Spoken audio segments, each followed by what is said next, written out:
जी इन वक्त असां डहर की भरिसां मोहम्मदपुर जो ॻोठ इब्राहिम शहर में मौजूद आहियूं, जिते ही घोटकी ज़िलो कबाइली इलाइक़ो तस्वर कयो वेंदो, जिते औरत के ॿाहिरि निकिरणु हिकु गुनाह सम्झो वेंदो। पर हितां जे जेके इलाइक़े जा माण्हू आहिनि उन्हनि समूरनि कुदी रस्मुनि खे टोड़े करे उनजो चवणु आहे त असां हिकु इनकलाब आणणु चाहियूं था, न्याणियुनि खे तालीम ॾियारणु चाहियूं था। ऐं असां उते मौजूदु आहियूं फरज़ाना शहर ऐं नादिया शहर वटि मौजूदु आहियूं। उन्हनि जे घर भातियुनि सां ऐं उन नारनि सां ॻाल्हि ॿोल कंदासीं। मुंहिंजो नालो फरज़ाना आहे। मां पीउ मुंहिंजो हो कंदो हलाईंदो, वरी मां उनखे ॾिसंदी हुअमि।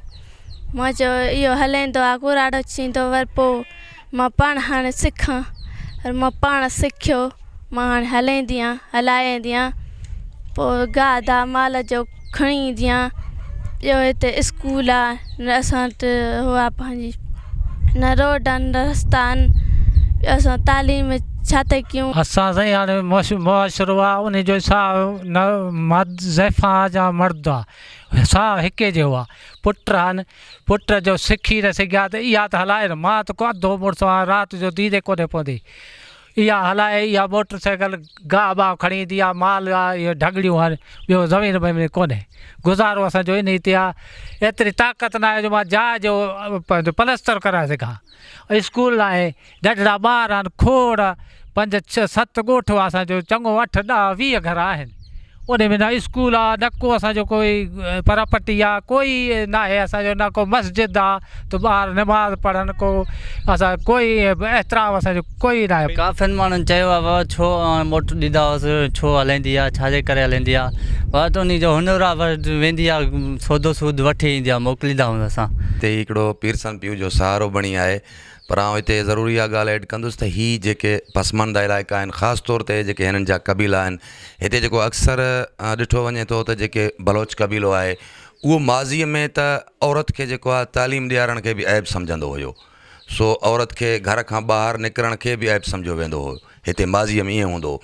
पर हीअ जेका फरज़ाना आहे, उन मां सम्झां थो त फरज़ाना जे पीउ हिकिड़ो बहादुरी जो मुज़ाहिरो कयो आहे ऐं उन पंहिंजी न्याणी खे मोटरसाइकिल हलाइण जी इजाज़त ॾेई छॾी आहे। फरज़ाना जी बि हिकिड़ी बहादुरी आहे जेका शहर वञे थी, अचे थी, वञे थी बग़ैर ख़ौफ़ जे। जी इन वक़्तु असां सां जेको नादिया मौजूदु आहे, जेकी नादिया रक्शो बि हलाईंदी आहे ऐं उहा बि जेको आहिनि पंहिंजे वालिदीन जा जेके आहिनि पुटनि जी कमु कंदी आहे रक्शो हलाइण खां पोइ।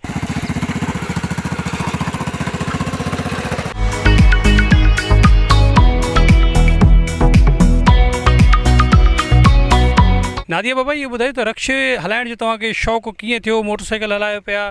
मुंहिंजो भाउ हलाईंदो, उन खां पोइ वरी मां सिखी, मां पाण पंहिंजे हुनर में हलाए वियमि। रश्को खाद वग़ैरह खणी ईंदी आहियां, ॾेरकी वेंदी आहियां, मीरपुर वेंदी आहियां, पंहिंजे घर वेंदी आहियां, गाह कराईंदी आहियां, कमकार कंदी आहियां सॼे घर जो। अच्छा, तव्हांजी उमिरि केतिरी आहे? पढ़ंदा आहियो तव्हां? असां न पढ़ंदा। अच्छा, जेकर तव्हांखे तालीम जे हवाले सां स्कूल वग़ैरह मोकिलियो वञे, हुकूमत तरफ़ां तव्हांजी मदद कई वञे, तव्हांखे पढ़ायो वञे, शहर में पढ़ायो वञे, त तव्हां छा पढ़ंदो? हा, असां पढ़ंदासीं। असांजे ॻोठ में स्कूल न आहे, तालीम न आहे। असांखे इहो ॾिनो वञे त स्कूल ॾिनो वञे, छो जो करे असांजो नंढड़ियूं भेण आहिनि, इहे बि पढ़ायूं वञनि शहरनि में। इन्हनि जे जेके वारिस आहिनि, जेके घर भाती आहिनि, उन्हनि जो इहो चवणु आहे त असांजी जेके न्याणियूं आहिनि उनखे तालीम ॾियारणु चाहियूं था।